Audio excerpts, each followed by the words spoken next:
Почитувани присутни, со денешната пресконференција сакаме да ја запознаеме јавноста со подземните игри на марионетската власт спрема единствена Македонија по повод големиот национален празник Илинден и Јасен.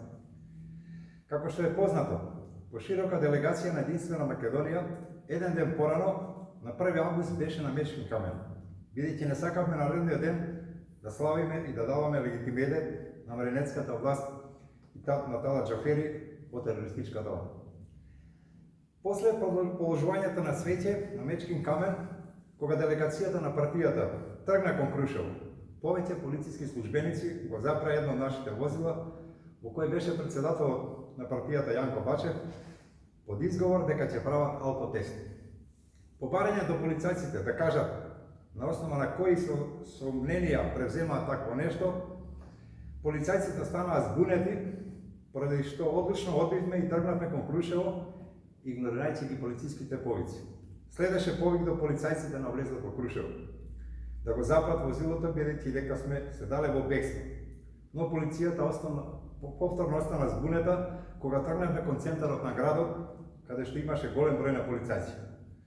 При повторната контрола објаснивме за што се работи и потенциравме дека сме спремни да одиме во болница и преку крвна анализа да правиме алкотест кој ќе се покаже негативен и ќе биде непријатно за полицајците и нивните наредбодавачи од централата во Скопје.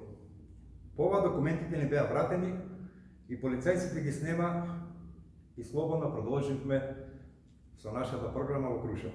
Ни стана јасно, а покасно и потврдивме и од нашите извори во полицијата дека се работело за перфидна местенка, да се прави алкотест на председателот Бачев на отворен простор и лицата од тајната полиција, кои постојано не следеа во движењето, да направат фотографии и да ги пуштат во јавноста за наводна алкохолизираност на председателот Бачев при положувањето на свеќе на Мечкин камен. Наредниот ден, 2 август, со 4 минибуса и 100 члена делегација тргнавме на обележување на Аслом во Прокопчински. Да подсетам, единствена Македонија лани ја обнови традицијата на Аслом во Прокопчински. Годинава, на 2 август, повторно бевме таму како што доликува, на местото на историјата. Марионетата Пендаровски и лани годинава сакаше да го засени нашиот настан, со тоа што годинава власта во заднина водеше подземни игри. Имено, тајната полиција цело време не следеше и по смртувањето после Куманово на кај Прокопчински бевме забрани и беше дадена наредба за првиот претрес, лично на секој од нас на возилата. Бевме третирани како терористичка организација, но наместо оружје, во кое ќе сме ги убивале марионетите Пендаровски, најдоа чипсови и смоки. За сето ова постои и видеозапис. Од кај Куманово до граница има 12 километри, а патувавме 5 часа, оти после секој изминат километар, односно и одново, ни правеа претреси како да сме најголеми терористи. Кулминацијата беше подешењето од Пендаровски до српските безбедносни сили, дека сме безбедносен ризик за неговото патување во Прокопчински и мерките спрема нас продолжија и во манастирот од страна на српските безбедносни органи.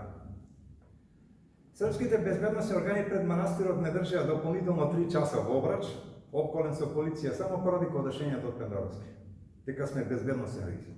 Патем, да споменам, и жална слика кога лицата од кабинетот Пендаровски бараа на српската граница да ни бидат запленети македонските знамиња со 16 кракото сонце и нашите партиски знамиња, бидејќи биле провокација. Додека српските полициски службеници на границата го велеа спротивното, дека овие знамиња не се никаква провокација за Србија и дека тоа се македонски знамиња.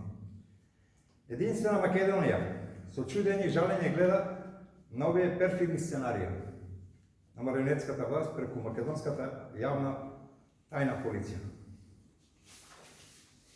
Власта мора да е во очај штом се служи со овакви игри. Ова е уште еден аргумент дека на Македонија треба темелна промена на безбедносните служби, за да направиме служба која ќе биде во интерес на народот и државата, на служба која ќе ги следи и прислушкува политичките неистомисленици.